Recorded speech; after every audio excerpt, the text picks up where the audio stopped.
Today we're going to be having some fun and probably making a big mess because I'm going to be testing out some unique ways to dye leather. I'll probably make a lot of mistakes, but I'll make them so that you don't have to, and we'll see what happens.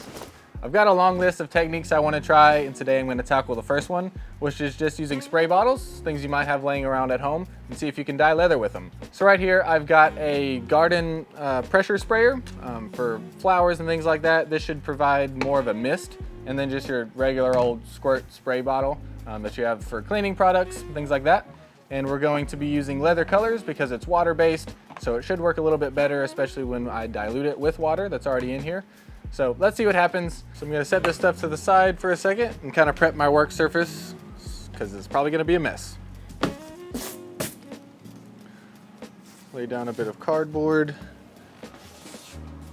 I think I'll also make kind of a backstop, so as I spray, it'll not go against that wall, but against this cardboard.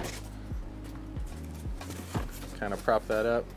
Got a whole bunch of scraps to choose from as well. And with that being said, let's take a closer look at some of the bottles I'm going to use today. This spray bottle I have in mind to do like maybe a raindrop effect or a splatter. I'm thinking like graffiti or like paintballs against the wall. And this one, like I said, is pressurized, so I'm hoping it gives me somewhat of an airbrushed look. I don't have a fancy airbrush or compressor with me, but if we can get a similar result with this, then for $5, I would say that's pretty good right there. Like I said, for the dye, I'm gonna be using leather colors, and I'm gonna dilute it with some water first, and if it's not bright enough, or if the color is not strong enough, then I might do straight dye. Green seems like a good one to test, and medium brown, try that.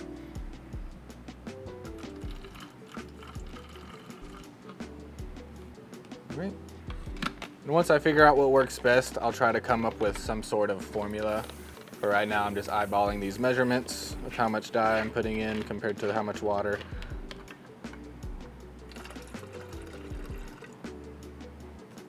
And I should have already put my gloves on. I'll take my watch off too. Put this back on and build up the pressure. We'll start spraying here. Quick preface, I'm gonna be using undyed natural veg tan for this. It accepts dyes better than any other leather out there. So I'm gonna start off with this spray bottle first. So maybe we can get some raindrop effects out of that. Before I spray the big piece, I'm gonna just test my dilution to see if I have enough dye in there on this smaller scrap. I don't hate that. It's kind of a lime green now that it's brightened up. Throw a little bit more in there, get a more vibrant green, but like I said, that's not too bad.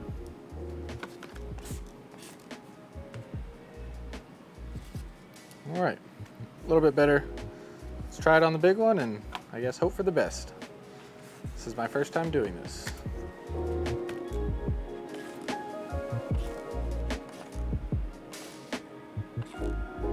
Kind of like the angle that shot out. Let me do top down. Kind of like rain droplets. I like all the little tiny ones. I'm not sure if I like the big concentrated areas, but maybe if there's more of them, it'll look more uniform.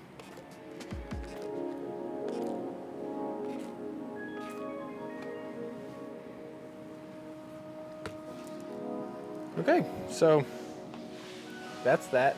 I don't know if I like it or if I hate it. Might be potential there.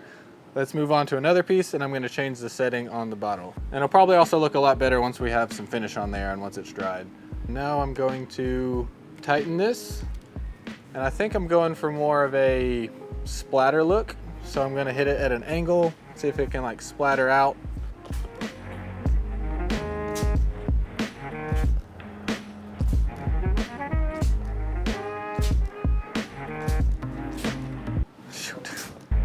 I think I'm just gonna do full coverage here, and I don't like the way this is pooling up right there. I'm actually pretty pleasantly surprised with this so far. I think it looks kind of neat. What do we think, video team? Does this look stupid? I kind of like it. I think it looks like a watermelon. How to dye a watermelon, the tutorial we've all been waiting for. I like all the different tones of green that there are and that it's darker in some points, but it looks random. It doesn't look like when you try to dye it even, it looks splotchy and streaky. So I don't know, if you combined this technique with like 2 bottles in a couple different colors, I think there might be something here.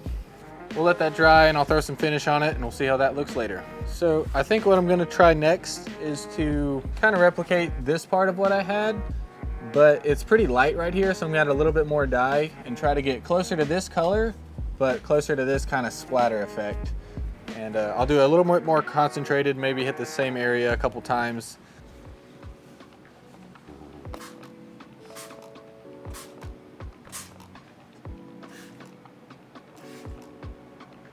Ooh, interesting that it's all pulling up like that. I think we might be taking steps in the wrong direction here from our strong start. See what happens if I get up close and do a very gentle squeeze. I think we might be taking steps in the wrong direction here.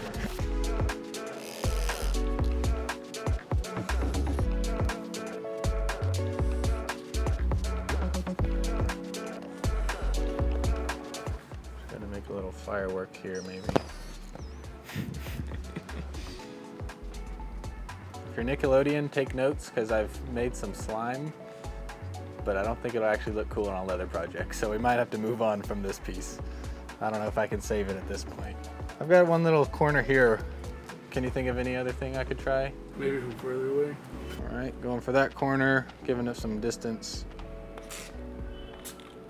Oh, that was neat. Some air came out with it. Okay. Like this stuff is kind of what I'm going for, the dots and the streaks coming out of it. That was a good suggestion to put it further away to get more of a splatter effect. Let's set this one aside and hope for better on the next one. So now I've got a fresh piece. I'm gonna do a big splatter with some little off spurts.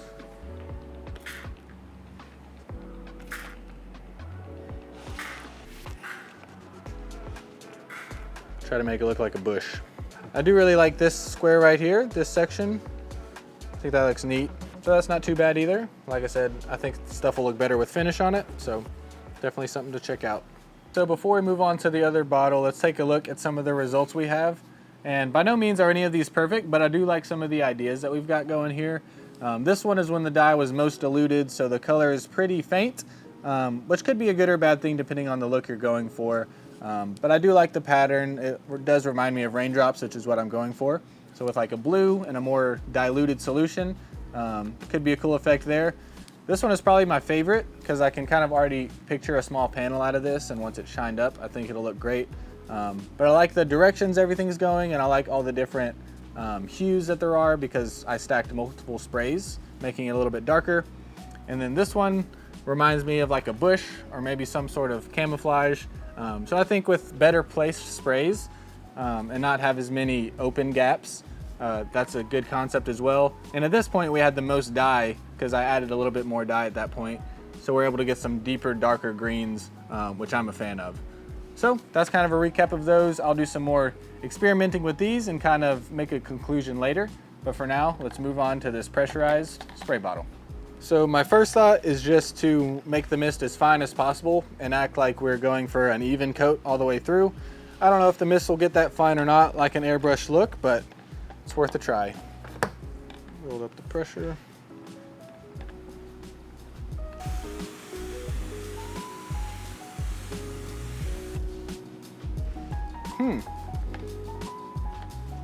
Say that's a pretty good start, honestly. My dye is still diluted, so the color is not super strong, but from what I can tell, it's a pretty even application, which is what I'm going for. And even with it being diluted, that's a pretty big color change, and then finish will make it even more darker. I will say that this does have a pretty wide funnel that comes out of there, so it'd probably be easier to work on larger panels rather than this pretty small piece. And we'll see what that looks like after it dries. All right, round two, a little bit more dye, but I'm just going for a normal even coverage here.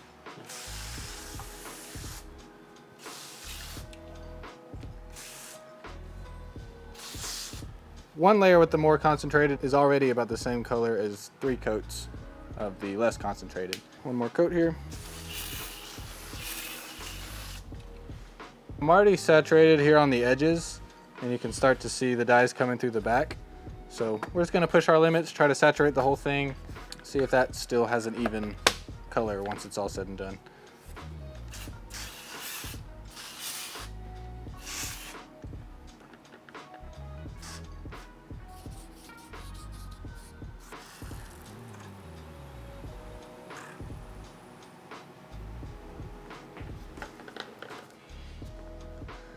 Let's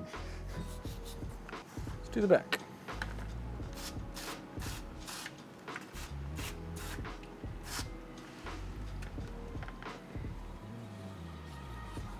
So my current thoughts is that this is probably more work than it's worth for a small piece or a single project.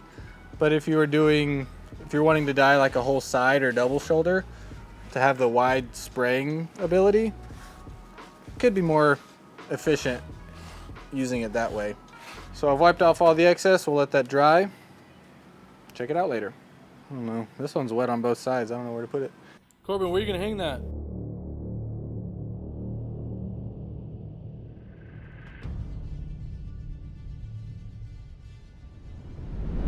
Hang it inside my test box. You sure about that? What if it's not? What if it's Hey, more wet? look at that. All right, so I cleaned off the workspace, got some fresh cardboard because the last stuff was getting really dirty. And I'm gonna try it with a more interesting color this time, try it with red. And what I'm hoping for with these next couple samples is I would love to be able to do a gradient or a sunburst. I'm not sure if it's gonna work, if we'll have enough control over it, but I'll give it my best shot. So the plan is to start spraying here and to push through so that this side has less dye than this side, so it'll go dark to light.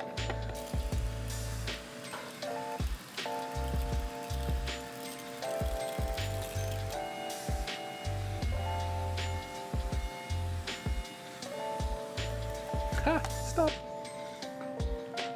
Did it work? Sort of. Maybe. And I kind of like that it not only gets light, but we see little peaks of the veg tan coming through. So I'm debating if I do another coat or not. I'm somewhat happy with this. I think it's kind of cool, but in the name of science, let's give it one more go. Try to make this darker back here, but leave this as light as we can.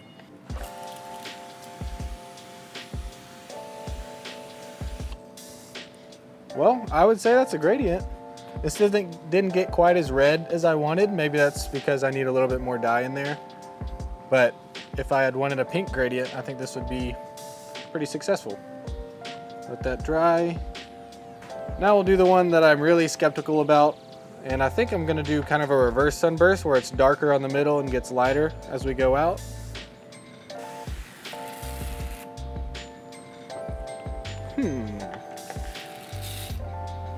I don't love that shape, but if you just look here, if we forget the darkest part, the light to the medium, it's kind of a neat gradient. We're gonna go back to the green because why not? This is not a good color combination unless it's December. I think I'll do some more of the sideways splotches and we'll continue the watermelon colorway. We might just get brown doing this.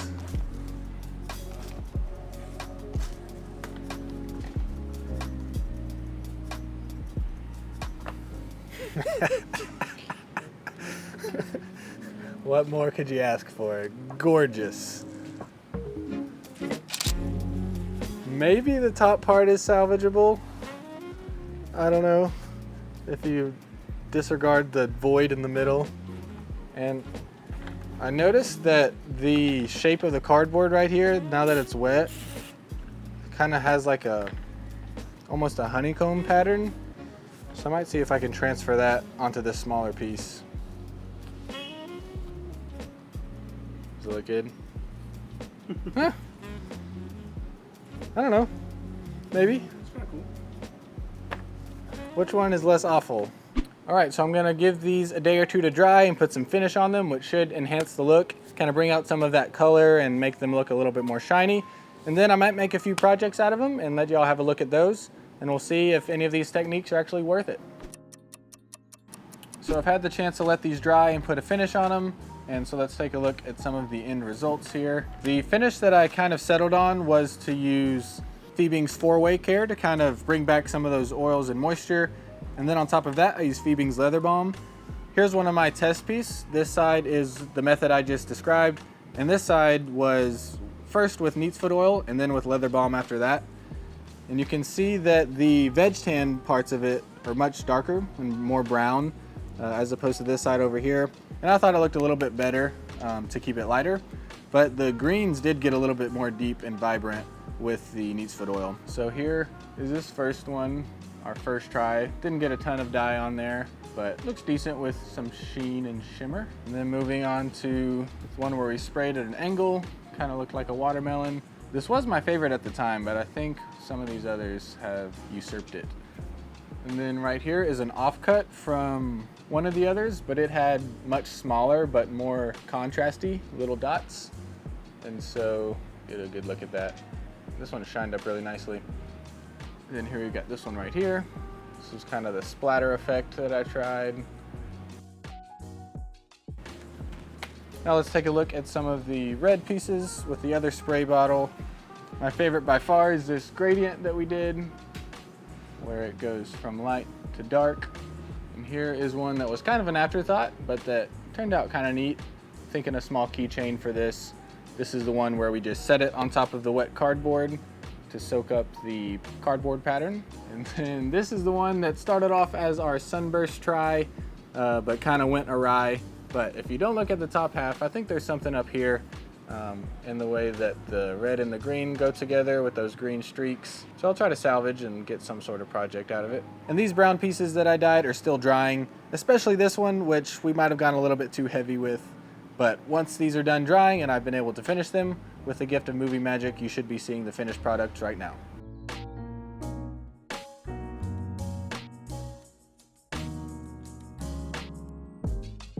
It's a couple days later and I've made a few projects and done some more tests so that I can give you some more specific tips and recommendations. First of all, I recommend using water-based dyes since they are easier to clean up and they won't damage or clog up your spray bottles. I would start off with about a 1 part to 15 part dilution and gradually add more dye and go until you find the perfect mixture. For me, 1 part dye and 10 part water was the sweet spot. When using the squirt bottle to get the raindrop effect, position the bottle about 2 feet from the leather and lightly squeeze the trigger in short bursts, depressing the trigger about a ½ inch. Make sure you're not too close to the piece so that those droplets have some time to form and spread in the air as they fall. You can make larger or smaller droplets by adjusting the nozzle. I kept mine about as tight as it can go since I wanted small drops. Narrow the stream by loosening the nozzle a bit and spray at a sharp angle for what we were calling the watermelon look. For the bush or splatter look, hold the bottle in the same way as you would with the raindrop technique, but squeeze the trigger more firmly with the same short bursts. When using a pressurized mist bottle, keep the mist as fine as possible for an even look. Put the bottle about 1 foot above the leather and spray at a slight angle. The amount of coats you should do will depend on how diluted your dye is and what color you're going for. I found that 3 coats work best for my 1 to 10 dilution. To achieve the gradient look, position the bottle a little closer to the leather, and as you spray, simultaneously pull the bottle up and away from the leather.